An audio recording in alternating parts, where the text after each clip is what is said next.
Hi, I'm Jesse with Canine Perspective, and in this video I want to talk about working with dogs that have different types of issues with the electronic collar. All of these dogs that you're going to see in this video were being taught how to heal through electronic collar, but depending on the type of issue the dog has, you're going to see different types of responses. This video for the most part is centered around an Australian Labradoodle by the name of Nova, who has some insecurity issues, confidence issues, and we're using electronic collar to build her confidence. But then I thought that it might also be a great idea to show how different types of dogs respond to electronic collar and how it can bring out any kind of underlying issues that the dog may have to the forefront. So with Nova, she's very insecure. She lacks a lot of confidence, and her thing was at the dog park, if dogs bigger than her were to come and then she didn't know them, were to approach her, she would scream and hide underneath a bench. So she was very, very scared, very insecure, and she would kind of panic, hence the screaming. So we did electronic collar work with her to build her confidence, but then also to kind of eliminate her her flight response so that she would learn to face what makes her uncomfortable. So in this first clip, this was towards the end of the program, and I didn't know this, but I told the owner to take Nova out to new dog parks to start getting her used to and acclimated to all types of dogs, to kind of build her social circle, because her dog park, she knew a lot of those dogs already, and every now and then she would have a moment with some of these dogs from the complex. So I suggested her to go to different dog park areas just to get her much more socialized, and of course to expose her to a lot of different types of dogs, different sizes. So the week before we had met the dog park, she had worked with her, but then she had brought up that Nova was laying down every time she would come to a stop, and Nova was trained to automatically sit, and she said that she let it go because she didn't think anything of it. And in my mind right away I thought, well, we just started bringing her to this new dog park last week, so chances are it's the anticipation that's overwhelming for her, and it's causing her to shut down on the way to the dog park. So we started to reinforce the previous standard of no, you have to sit automatically on the left side. So in the video you'll see her cowering behind the owner, trying to go between her legs, kind of pulling off to the side in order to get away from the pressure. So we're using the pressure of the collar to wake her up from the shutdown, to have her face the anxieties and the insecurities that's going on in her head, right? And we're not doing this through any kind of sound, we're not using any kind of food, we're just simply using the pressure from the collar to help her override her insecurities and her anxieties and face them. So when she was walking with Nova previously and Nova was laying down, she was essentially allowing Nova to practice the insecure behavior or the shutdown behavior, which is not healthy because now the dog's practicing the behavior. In this instance, by using the collar to get her to come out of her shell and not shut down, we're having her, even though she's going through the same kind of anxieties, we're having her face the anxieties as opposed to practicing another behavior to kind of avoid it. So in time, by doing so, she will build up her confidence and understand that there's nothing to be anxious about, there's nothing to be insecure about. And it does take time and it does take a bit of work, but in this video you will see her slowly kind of open up out of her shell, and she doesn't shut down as much. You can still see there's some stress going on, there's a lot of panting, but she's taking and requiring less and less of the remote to get her to actually do the behavior that we want. And the goal is over time to keep practicing this until eventually we develop a new habit and it overrides old habits, and we have a nice confident Nova who doesn't have those same anxieties and issues anymore. Okay, go ahead. Heel.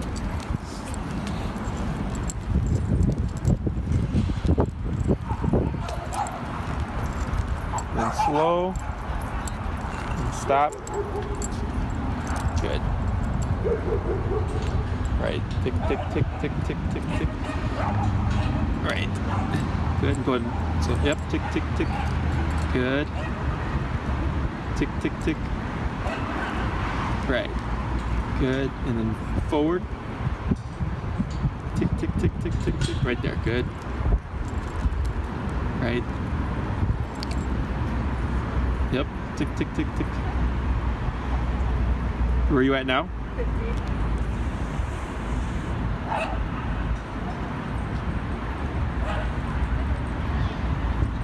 Yeah. I think I'm pretty sure I see her. I know she feels it. It's okay. So she's just shut down, right? So tick, tick, tick, tick. Where you at now?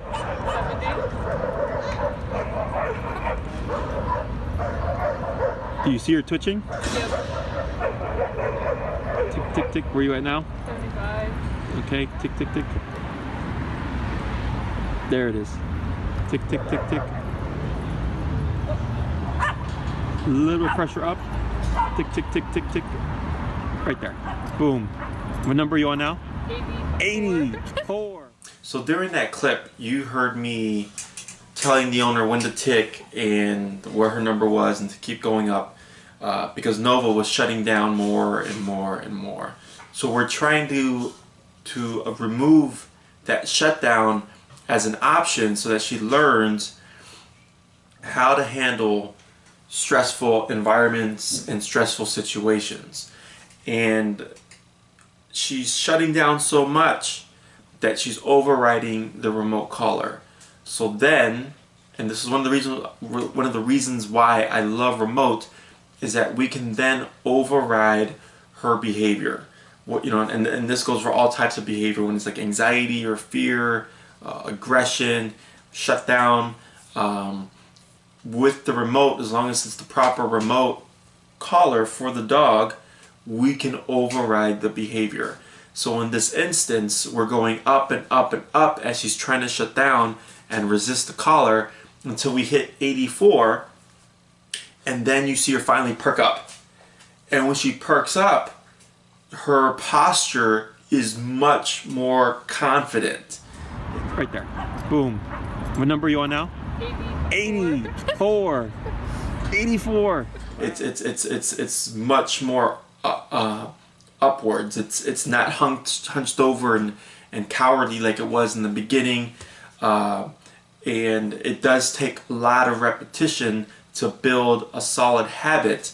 But as we're working through her in the video and during the session, she was wavering. You know, she tried to shut down, and then we got her to override it, and then she was up. Then we repeat the exercise, we move, we heel, we come to a stop. She tries to decide, do I hide behind my mom's legs? Do I try to move over here? And through a couple of ticks, she sits up and catches herself, and through some guidance with the leash pressure of where we need her to be, she started to understand what she needed to do with less pressure through the remote collar.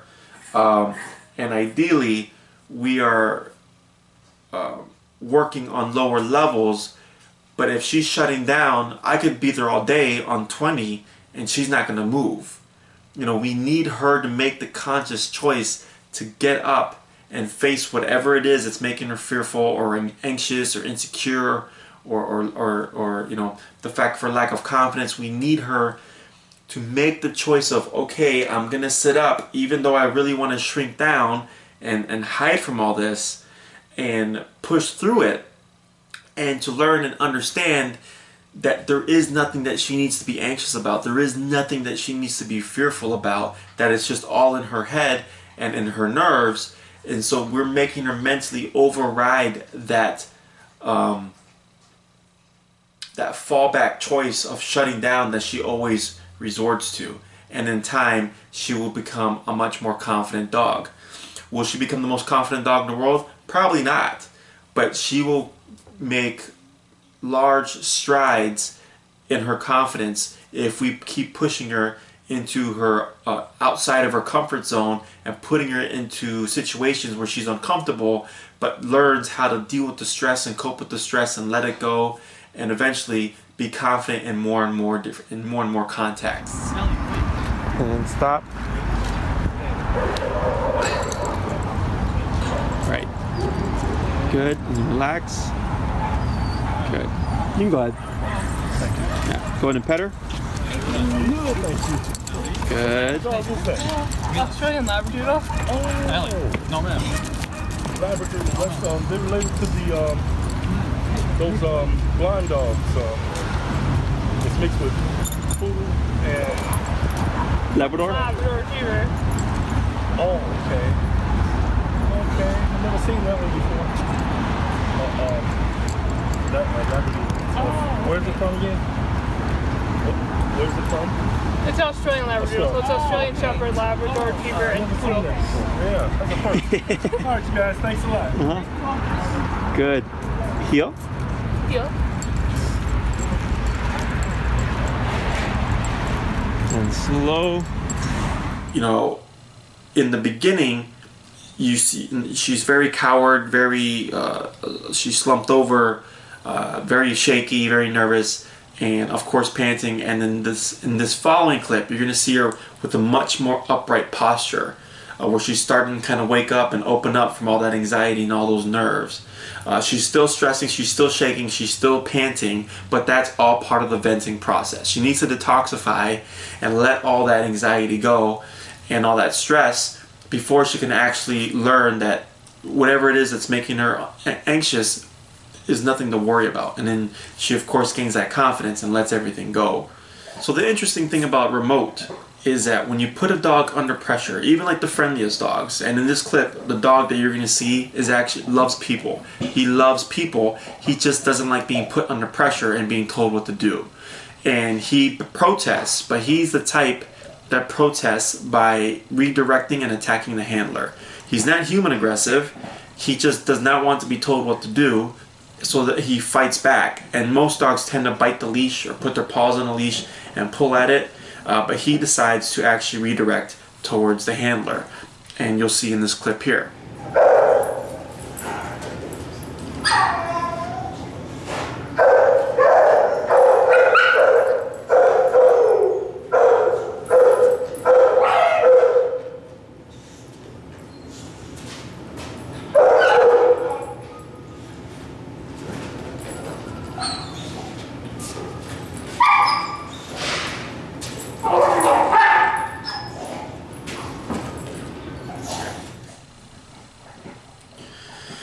So a dog like him is actually really tricky to work with, because obviously no one, we don't want to get bit, but at the same time we need to correct that behavior. And you see me wearing the bite pants. Then we have another dog like this case here, who is so anxious and overloaded and overstimulated that when he felt the collar, he would lose his mind and he would flip out, and then he also redirected towards me. But he wasn't one that did it repeatedly like in the last video. He was just overstressed and overstimulated those first few sessions, that when he felt the collar, he couldn't help but unload all that anxiety and all that stress. After a few sessions, he was walking calmly and he was fine, but it didn't take as much work as the video with Ernest the Black Pit Bull.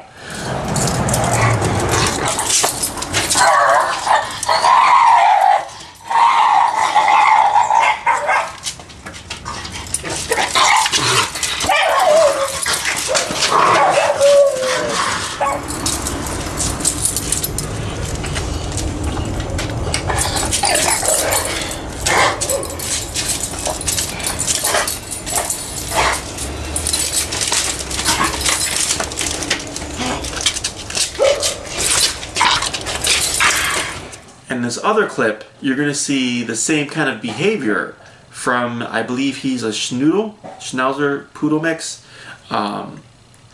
and he's protesting as well. And it's not about the breed, it's not about the size, it's simply how does that dog handle pressure. And in this case, you'll see him kind of try to shut down and buck back, and then you see him start to, I think you hear him start to kind of like vocalize, and then he grabs the leash with his two paws, and he's walking on his hind legs, and he's kind of, he's got some vocals going on, and that's him essentially trying to take control back by pulling on the leash and resisting. Yeah.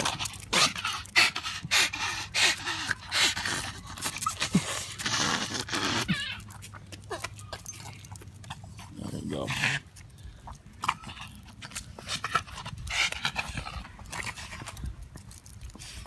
Did you give me your worst already, buddy? Did I miss it? There we go. Go ahead. Woo!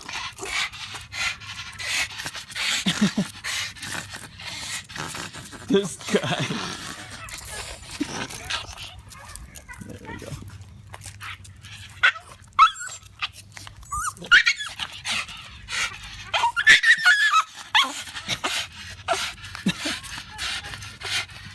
Of course, like 10 to 15 minutes later, he was fine, and you'll see in the next clip, he was walking just fine with the remote. Great, good.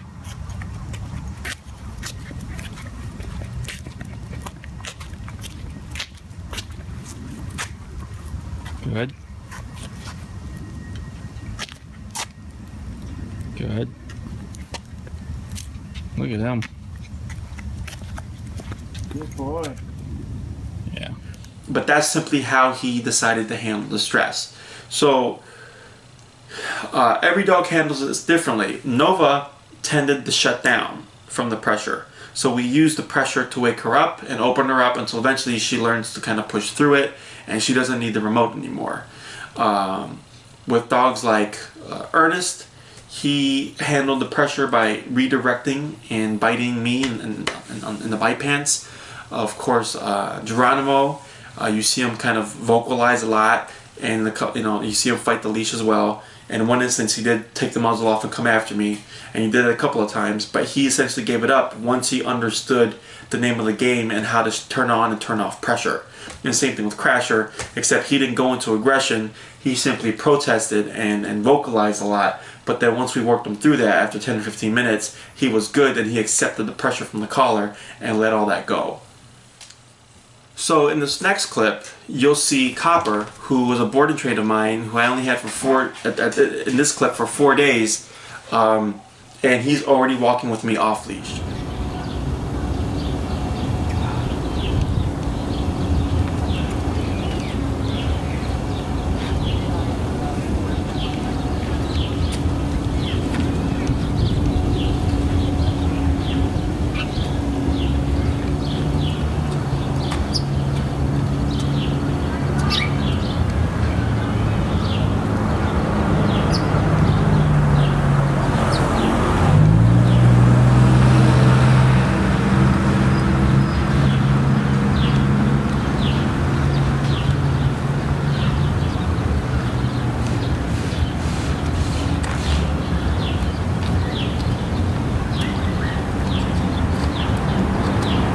And the reason why I was able to push him to an off-leash reliability so quickly is because he was a stable dog. He didn't come with any baggage. He didn't have reactivity. He wasn't aggressive. He was a very friendly dog who knows how to handle stress and who doesn't become anxious or nervous or fearful of the electronic collar. He's a very stable dog. He understands how to handle stress in a healthy way.